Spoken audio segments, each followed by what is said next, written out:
Hi friends, this is RP friends vlog. இந்த நாள் அனைவருக்கும் இனிய நாளாக இருக்கட்டும்.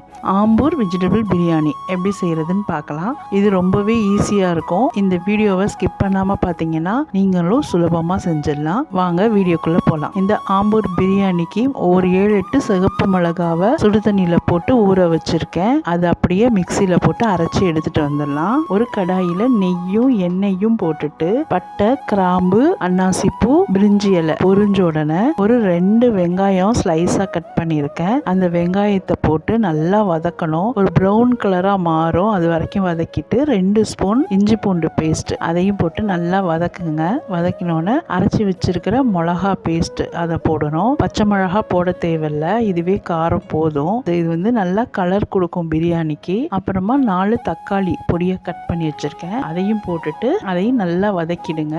அப்புறம் நம்ம அரிஞ்சு வச்சிருக்கிற வெஜிடபிள்ஸ் எல்லாத்தையும் போட்டுடலாம். என்னென்ன காய்கறி இருக்கோ அதை எது வேணாலும் போட்டுக்கோங்க. அதை நல்லா வதக்கிட்டு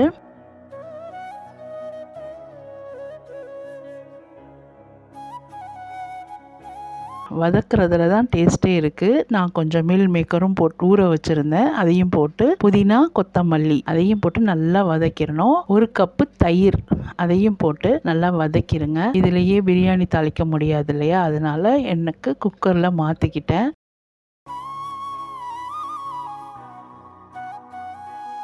அரிசிக்கு தேவையான உப்பும் தண்ணியும் ஊற்றிட்டு கொஞ்சம் லெமனும் புழிஞ்சு விட்டு மூடிட்டேன். தண்ணி நல்லா கொதிச்சிருச்சு. ஜீரக சம்பா அரிசி தான் யூஸ் பண்ணியிருக்கேன். அது 1 கப்புக்கு 1.25 கப்பு தண்ணி ஊற்றினேன்.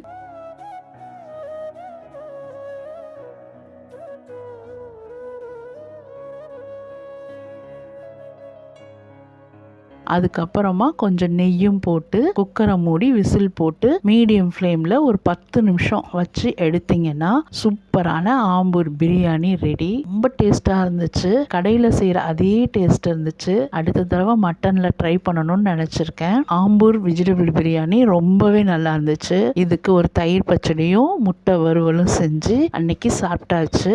லஞ்சுக்கு இதையே கட்டிட்டு போயிட்டோம். ரொம்பவே நல்லா இருந்தது. கண்டிப்பாக நீங்களும் இதை ட்ரை பண்ணுங்க. இந்த வீடியோ பிடிச்சிருந்தா லைக் பண்ணி சப்ஸ்கிரைப் பண்ணி பெல் ஐகானையும் ப்ரெஸ் பண்ணி விட்டுருங்க. தேங்க்ஸ் ஃபார் வாட்சிங்.